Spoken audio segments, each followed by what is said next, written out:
Países que confunden el valor de sus monedas con el valor de sus ciudadanos.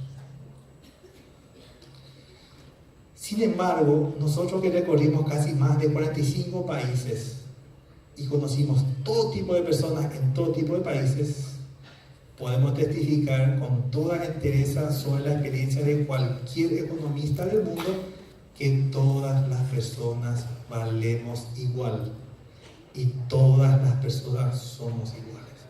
Y en la sociedad a veces también estratificamos, ¿sí? El que tiene más pareciera que vale más.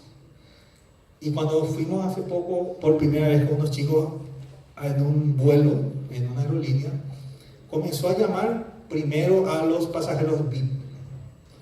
Y el niño que me acompañaba me dijo, vayan desde Yajairo, me dice, ¿verdad? Porque nosotros no entramos ya al avión.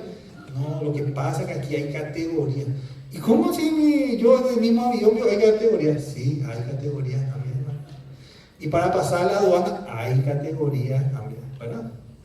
Así, ¿es así o no es así? ¿Verdad?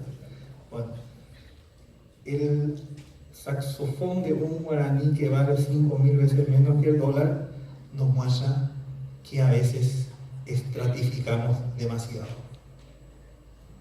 No importa si un saxofón está hecho del mejor material o solamente de basura y un guaraní, suena igual.